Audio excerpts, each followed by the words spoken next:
Hello everyone, in today's video I would like to break down the entire Sarasota, Florida metro area in one fell swoop as simply as I can. And to me this would be about taking a lot of information and making it small fast. I'm going to do this in two parts. Part one, I'm going to literally pull up a map. It's what I would have wanted.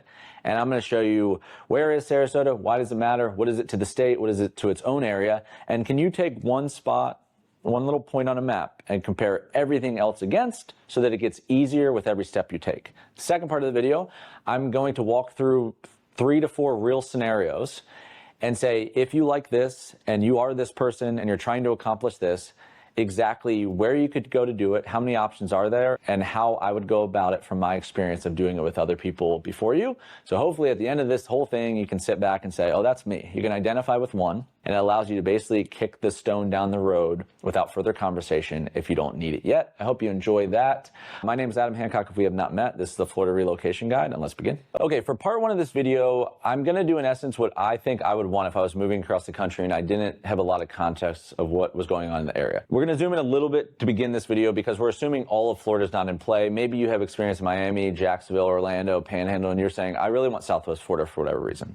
On top of that, obviously, this video is titled Sarasota Explained. We're going to focus on the Sarasota Metro.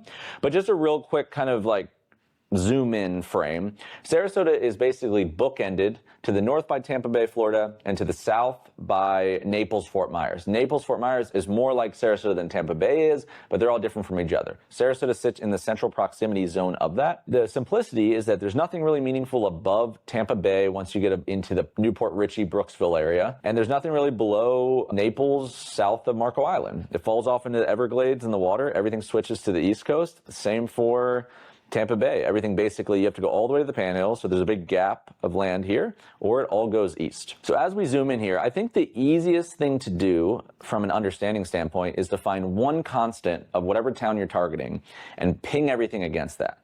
Now, if most people would agree that this constant, this dot on a map, is the most valuable historically of any town, then it's much easier to say, what does everything else mean off of that? Sarasota happens to be one of those. Or if you take like a Tampa, for instance, Tampa has a inland urban district that a lot of people really need economically, whatever it may be. There's like 4 exits on the interstate that include Ybor City, which is like the cigar rolling district, really cool, like eclectic spot, South Tampa and Hyde Park. You have the University of Tampa, you have downtown Tampa, the River District, the Tampa Bay Bucks across the street from the Yankees spring training, right down the road from the Tampa Bay Lightning hockey team. All that right here, clustered in like a really enjoyable, unique spot. And then you go across the bay here, and you have St. Petersburg. And a lot of people would say, I'm either St. Pete or I'm Tampa. I'm one or the other, right? So they don't necessarily agree on the vibe. St. Pete's not even equal either, right? Because all the beaches are over here on the west coast, and then the downtown's over here. It's not a big stretch of land, it's 20 minutes apart, but even that, its own town, people either live above the downtown or they live near the beaches, let alone Tampa's 40 minutes away. So in an area that you can't unanimously make an argument that it's 100% better, because it's just better for you, it's not better for the world, then it waters down, I think, all the arguments in between. Whereas Sarasota is very different in that I think it'd be really hard to argue against. If you could go to one place and get it all, you would go to this one place. And it exists in this area that I kind of deemed the magical triangle, because it's a downtown Sarasota, which is the major downtown, which by the way is not a work first, play second district. This is not an area that everybody wakes up and runs into to work like a downtown Tampa. It is lifestyle, it's art galleries, it's walkable, it's clean, it's a very different lifestyle there. So that changes the dynamic completely. But you have, more importantly, it's 3.5 miles one way to the beach with the bay in between. So you have Lido Key here, you have Lower Longboat Key here, so that's like Triangle Point 1, I keep hitting this billiards place, Triangle Point 1, Triangle Point 2, and then Siesta Key, which is like one of the top 10 beaches in the world, arguably. I mean, it comes in #1 all the time in the United States. It's 3 beaches on the island, but the northern part of the island is where the action is. That's the main, Siesta Key's the island, but Siesta Key Beach is the northern part right here. You can see the sand. It's 6 miles from here, and then you go bing, bing. You have Siesta Key Village Shop, you have the beach shopping district, you have Lido Key, St. Armand Circle Shopping District, and the beach. You have Lower Longboat Key. You have downtown Sarasota, like all the main shops, Zagat rated restaurants, all that kind of stuff. The bay in between, the golf beach is over here. This is a small territory of all the stuff I'm describing. And then because of the geography, it creates this district called West of the Trail, because this is Tamiami Trail, which is US 41.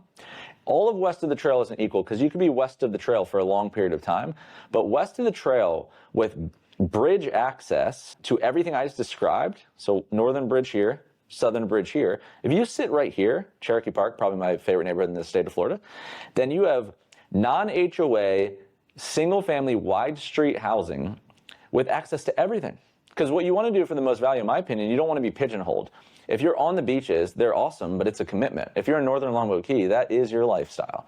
I'd rather have access to all of it, not be pinned into any of it, which will be right here. So you have all of that in one area. And then you say, when people develop Sarasota, of course they went there first. Like, why wouldn't you? Then the name of the game here is simply, if you could get everything you wanted in the area I just described, that most people would say is, they could back what I just said, then why wouldn't you? It's because you can't get everything you wanted there.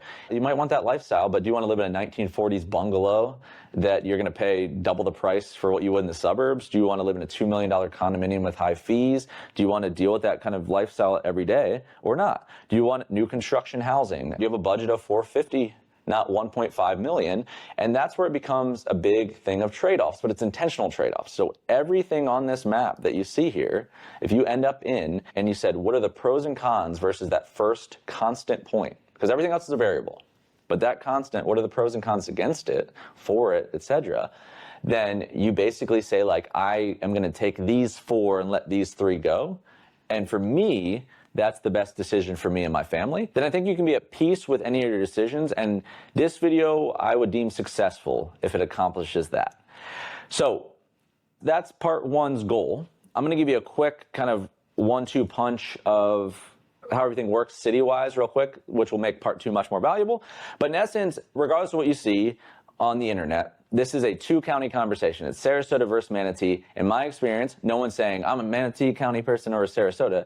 They pick a place they like, and then they end up in that county. They're not really targeting it. Maybe for schools, but not as much for cost, I wouldn't say. It's just north to south. So you will most likely end up in Manatee County. If you're the middle of Longboat Key, this 7-mile-long barrier island right here, if you cut that in half and basically took it across with shades of gray, all of the northern part on the way to Tampa and St. Pete is Manatee County. You take the southern part of it and go down here, including cities, town, unincorporated districts, etc. You're going to catch Sarasota, Siesta Key, Osprey, Venice, Northport to the east, part of Englewood, which is the southernmost tip more or less before you drop into Cape Coral, is going to be Manatee County.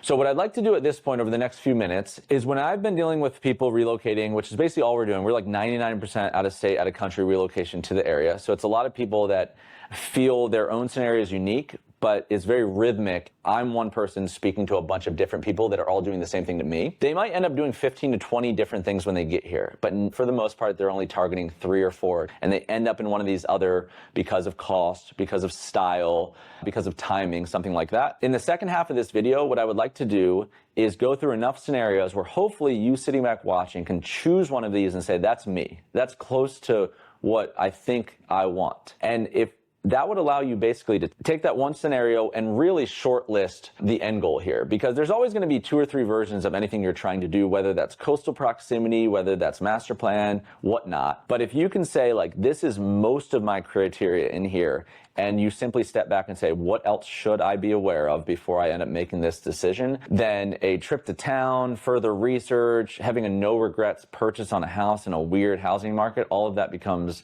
much more viable to me. So we're going to exit the screen share and hop into that next. All right, scenario number 1, say that you are from a place like Nebraska. What's the goal here? What are you trying to do? After we've talked about your familiarity with the area, and you're like, I don't want to be in the tourist spot. And, tourist gives you the impression that it's a seasonal thing, because we have a lot of like New Jersey, New York, downtown Chicago, DC that relocate here, and probably all of Sarasota, Florida feels docile if that's your perspective. And this is a big game of perspective. And to me, the best way to achieve this, it's an idea around a sure thing. It's something that's easy. There's parts of Sarasota that feel like it would be a little harder to mess up because there's popularity bias. Things have worked for a long period of time. There's a lot of examples of it working. There's a lot of people that went before you and did this where you're like, it doesn't feel like I'm taking a big chance. Well, if there is that here, then naturally there's other stuff that feels like maybe it's ahead of its time. It's in a geography where you're not sure if it's ever going to get there, or like there's a couple new construction developments, but they're not really grouped in any meaningful way. And it allows you to go right when the majority or more than half would go left. And that's how you would get into an area that includes seasonal travel and homestead living, that not everyone will end up most likely in your area because they're choosing others, or there's enough variety where it waters down the density of the amount of people that could end up there. In this conversation, there's a couple things you could do. I think the real belle of the ball is Venice, Florida. More importantly, it's the idea of just going south of Sarasota. Because any area that you target, I think it does you a little bit of a disservice to target cities. You really want to target a circle, because there's a lot of stuff that's really close to each other that lives a very similar way. And the way that you're going to be shopping is the idea of getting south a certain distance, not necessarily like Venice with reckless abandon. And this is basically going 45-ish minutes one way south of the main area that I described at the beginning of the video. Because you're doing that, and you look at it on a map and you're not from here, like a lot of these places, it looks just as coastal as the first area I described. It has 4 of its own beaches. It has its own downtown. And you're like, why? I don't understand why everybody really values this kind of thing. Well, the northern part of town happened first. And growing up, historically, all the biases are that Venice was junior Sarasota. They deemed Sarasota better, so Venice was far now from what was deemed better. More affordable retirement. It was more laid back because people were shooting north and trying to jam their way into Siesta Key and Lido and these kind of areas. And that's kind of how it ended up. So if you had intentionally chose it and people didn't like the reasons you liked it, then you benefit because of that. It's going to be cheaper than Lakewood Ranch because even builders that are building in this same builder building in 2 separate areas are showing you that they say this, whether it's land acquisition cost or whatnot, is more valuable. You can win because of these things. And then you take a place like that in 2025. Now it's a section of town that people, I think you can make a real case that, is this better than choosing North Naples or Fort Myers at all? Because you can maintain the central proximity, but you can get all the jollies that you would have went south for in the original comparison of the juxtaposition of Sarasota, Florida, which is play first, work second, versus Naples, Florida, which is play first, work second. And you could say, why not just do it all in the Sarasota metro? And now I have access to Tampa to the north, multiple airports and all these kind of things. Now you have master plan districts like Welland Park. You have new construction to a coastal area, which is usually one of the big downsides of going coastal.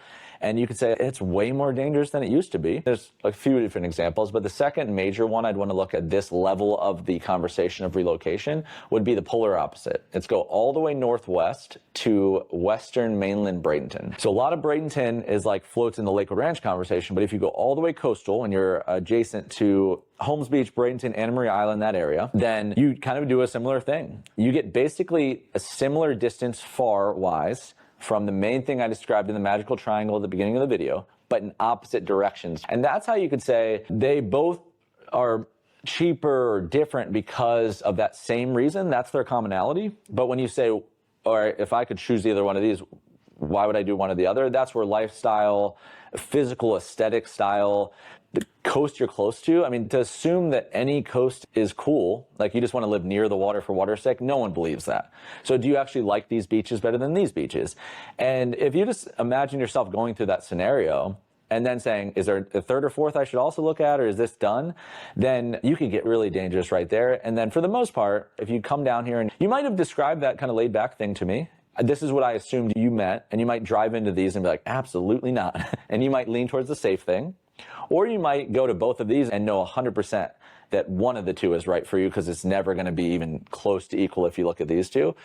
So what you accomplish is basically, one, no regrets, but also like a really firm decision of taking, what could have been a convoluted conversation and making it simple, fast. Okay, scenario number 2. Pretend I'm talking to someone else and the conversation starts to head into, I want to be close to shops, restaurants, maybe a little walkability, and things like that. And I'm open to new construction, I'm open to resale. If I move to Florida, I'm trying to achieve that. And then secondary to that, does my housing criteria work for that stuff? I think naturally, if you said that to any real estate agent I know, but in any town probably, they're gonna point you to the downtown, the town of the town.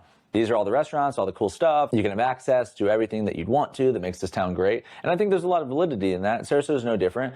I mean, downtown Sarasota is lovely. Venice Island, the same way in their own ways.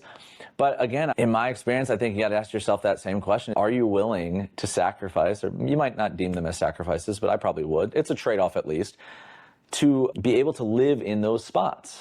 So you gain that, but are you willing to lose the majority of the rest of your housing criteria to do so? We have the grace of having The density of new construction, not only new construction, but master plan, in our little small beach town kind of historically is grand for the state of Florida. If you look at the percentage of new construction that exists in Sarasota or adjacent to it, it's very atypical for the United States. So it gives you a lot of options because we live in a very condensed area. It's very hard to get far from most everything. It's incredibly hard to get more than 40 minutes to everything you want access to in the entire area. And if you get that far, then you accidentally get access to Tampa or these other towns at the same time. It's a narrow state, and it's even a more narrow area east to west. What's the meaning behind that question? Like most of the time, what it's ended up being, it's just convenience. Depending on people's perspective of where they're coming from now, like they just don't want to trek to all this kind of thing. I mean, there's people that still say like, I want to be like within 10 minutes to a grocery store. Well, that's like the entire town. You could throw a baseball and hit like 7 Publixes in every corner. Shopping centers that have a Publix and a CVS and a mailing store and all this kind of stuff, it's on every single corner. So if you take out the commoditized stuff, you get to Sarasota and you're like, oh, okay, well, I could really just like go anywhere and get the stuff that I'm worried about. And then you say, what does master plan do to open up options for me? That's where kind of my mind goes, is if you move to Lakewood Ranch, Florida, which is the sexiest suburb of all of Sarasota, is the #1 multi-generational master plan community, is northeast of town, between about 8 miles and about 21. You could write Lakewood Ranch on your address, or you could write Bradenton or Sarasota or whatever part of the county you ended up in. It is Master Plan USA, 50 plus communities, all this kind of stuff. Well, because of that, they have multiple like shopping districts, and they built a new one called Waterside Place. So if you said that was your goal, and I told you that there's a suburban downtown that has, a seafood restaurant, a brewery, a distillery, there's multiple gyms, there's office space, there's a splash pad, playground. Oh, by the way, the whole thing's surrounded by large lakes. You can kayak, you can paddleboard. It's got sports courts, beach volleyball, all that kind of thing within a master plan suburb that the entire thing's like 40 minutes one way to the beach. Would that satiate that need that you're describing that would typically be pointed at an urban community? Because if it would, then it opens up a hell of a lot of options on the rest of your life. It gives you so many more options when it comes to mixed housing, townhomes, villas. If you have 50 plus communities and 30-40% of them are still actively building, then it opens up timeline, it opens up rent versus buy, all those kind of things. Where if you go to the one cool district that there's only one, then you're just like, if it doesn't work, it kind of bums you out about the whole scenario. So I would really look at the way that master plan makes land that in the past would have been less valuable, much more valuable, because if they could build an entire pocket of multiple things that come together for communal amenities, then it matters a lot less where you actually sit in a land mass in proximity to the other stuff, if that makes sense. So Lakewood Ranch, Florida would be probably the best place to start and say, what does everything else mean? Even what does Lakewood Ranch mean to itself in the far versus the near? Welland Park, the first area I mentioned, down in the southern Venice, western Northport, northern Englewood, it's kind of a little corridor. They built a master plan community called Welland Park, which is a boutique version of Lakewood Ranch. So it gives you 9, 10, 11, 12, 15 new construction neighborhoods. The cool thing here is you could be talking about certain builders. Definitely you want new construction. You want master plan. You don't want a new construction neighborhood that's by itself. In the past, like, you used to shop new construction neighborhoods against each other about like its own amenities. You're like, this one has a pool and this one has a restaurant, that kind of thing. That is like now just the foundation. So now you're saying, I don't want just a new neighborhood. I want my new neighborhood next to 7 other new neighborhoods, because then they're going to build a downtown and there's communal pickleball courts. And my friend can live in the $4 million house. I can live in the $800,000 house. We still share the same lifestyle of that town. So now they're looking at what does the master plan contain with that my neighborhood's a part of. Welland Park basically gives you the idea of taking a concept that you could have loved about one part of Lakewood Ranch and dropping it in an entire different part of town and have different beaches. It's way closer to the coast in general, but you still get the base level stuff that would have been a deal breaker in the past. Could have loved Venice, want new construction, null and void conversation. And it has its own downtown too. So you have Waterside Place, downtown Lakewood Ranch, Center Point in the northeast. Well, you could say, I want the Venice version, where you have downtown Welland, you're 18 minutes one way to 4 separate beaches with Minnesota, Casperson, Venice, Brohard, only dog beach in the county, Shark's Tooth capital, the world in a lot of people's eyes, different vibe of the whole town. But you could have a very similar housing criteria here, and you didn't kind of go about your journey like I'm describing in this video or trying to articulate, then you would end up with a crapshoot of options that it would be very hard to like pick out which one's best for you. Where if you could say, what part of town would I prefer to live in? And then tell me, ideally, what is your housing criteria? Not in the opposite order. Where do you actually want to be? And then we can see if it actually works for you. Well, the cool thing about our town is that a lot of times if plan A doesn't work, there might be a B or C. And a lot of places in the country I can't say the same for. All right, scenario number 3 to me is almost like the in-betweener. I do think there is one of the most popular places that people end up actually purchasing or renting a house is something that they never targeted. If you visited a place you're looking to relocate once or twice, there are huge, probably the majority of the land is going to feel incredibly random because maybe there's one new construction neighborhood, but it's around stuff that already existed, or there's no new construction in that area a lot, which is the case for most parts of the country.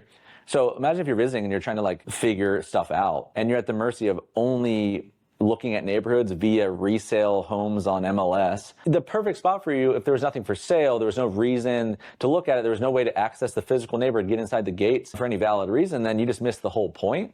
And that all of that, just because it's convoluted and it's vague, does not change that it might be the perfect place for you and your family. It's just the order in which you discover it. So what people will do almost 100% of the time is they'll come in town, they'll look at like a Lakewood Ranch, they'll go northeast of town and say, what's the deal with Lakewood Ranch, Florida? It is easy. It looks arguably better in person than it does online. And they're like, okay, got it. We're kind of killing 20 birds, one stone. We're trying to like drive them certain ways within Lakewood Ranch. Maybe have you stay at a downtown hotel and drive out to Lakewood Ranch that morning so you can feel what it feels like to you, because far from me might be different for you. So we're doing all those kind of like subtle things throughout a tour. And then you're saying, okay, let me shoot down to Venice and we'll look at maybe Welland Park as an example to see what the alternative is to Lakewood Ranch. So you covered all that basis. You did the land drive from one to the other. You looked at you felt the vibe driving in. And, it's never really a builder or price thing a lot of times in this conversation. You're just basically using one as an example. So say you go to Homes by Town in Waterside at Shellstone, and you look at Homes by Town in Palmyra. So at least the builder models apples for apples, but it lets you view the town.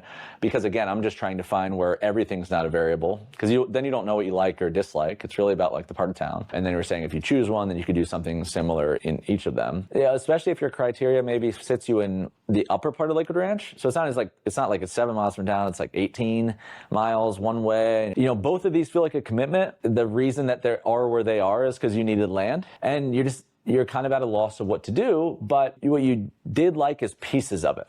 So say you like Taylor Morrison, or you definitely feel like you're going to lean towards new construction. Maybe you went out to Siesta Key and you fell in love with it or something like that. What else can you do is that third option, which is the middle. So if you look below Artistry, you look at the Sky Ranch, Sky with an E area of Sarasota. It's not like Palmer Ranch or Lakewood Ranch. Sky Ranch is like a neighborhood on steroids, basically. But what it is, it's a single neighborhood that Taylor Morrison built. It's going to be a lot of homes, like 3,000 plus homes, has multiple sections, but it's more or less one neighborhood. It is 10, 11 miles parallel to Siesta Key. It's below Lakewood Ranch, but not too far. It's above Venice, but not too far. But it doesn't come together for a downtown, at least yet. It doesn't come together for a downtown of its own. There's a couple other new developments near it. One called Grand Park with Neil. Promenade Estates is built out now, but Artistry with Cardell and Coulter.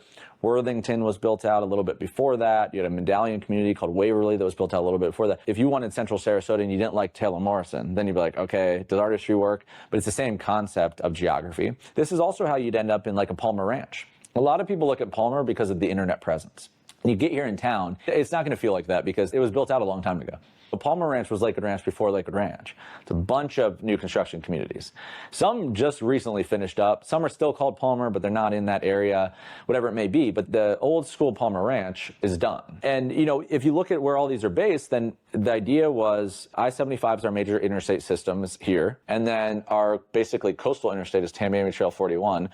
Well, what everybody wanted to do back in the day was be west of I-75 because it just got you like 5 to 8 miles from Siesta Key downtown. Just that, and if you had no suburban downtown, that's all you had. You had Gulf Gate and stuff like that, but like that's where kind of everybody went. Well, all of this still exists. It's just a resale conversation, and there's new construction that's just on the fringes of it. That's what would satiate I still have access to the best parts of those suburbs because they're public, but you don't necessarily need to live in it for a particular reason, other than it really comes down to like particular neighborhood stuff. Like this one neighborhood that you really like. Maybe you get a couple miles closer, but it's not material in my opinion. So if you lived like in Central Sarasota, then, really what you want to be close to is beyond the main thing I keep beating the drum on with downtown Sarasota. It's the suburban stuff is Fruitville Commons, which is exit 210, Waterside Place, which is right above it, Center Point, which is right next to that. And then downtown Lakewood Ranch is over there too, but not as much. You get farmers markets, all this kind of thing. And then Venice is the entrance into it's like exit 200, 202. And so you're sitting at exit like 205, just giving you kind of an example of where you're at, 205, 210, 202. It's nothing crazy. And then you come home to your own like stuff, and then you can enjoy all those kind of things. And as long as you like the school you're at and those kind of things, then you're kind of set. And that's where like everybody ends up in these not main areas, right? So another great example, as I digress here, is Nokomis and Osprey. So Osprey has Pineview School for the Gifted. Maybe you end up just for that reason, but these are towns that exist above Venice and below Sarasota. The reason you do that, if you had other options, was most likely is people were looking at like some neighborhoods that were in southern Venice or northern Englewood. They were looking at Beach Walk, it's 2.5 miles from the beach. They were looking at Welland Park because it's master plan and it's coastal. And they were looking at the decision of saying, I gain all of this, but I do kind of lose Sarasota because I'm pretty far south. And then you have Venice Island a little bit above you. Well, the other way to look at it, where maybe I can still be below Sarasota, but not all the way down that far. Well, that's how Nokomis comes in play. So Beach Walk has a sister called Talon Preserve. So you could say, I'm basically taking more or less an apples for apples neighborhood, but I lose a little bit less of Sarasota and I still gain Venice. And you don't really get into these conversations unless you go through that order. Same with Parrish. If you ended up in Parrish, you probably tried to end up in Lakewood Ranch first. It's way more valuable if you know what Lakewood Ranch is when you choose Parrish. You wouldn't probably do it if all was equal, but you're probably gaining something for doing so that you value, that other people are willing to overpay, sacrifice something about Lakewood Ranch to not do the same thing. Maybe it's Tampa proximity or something like that.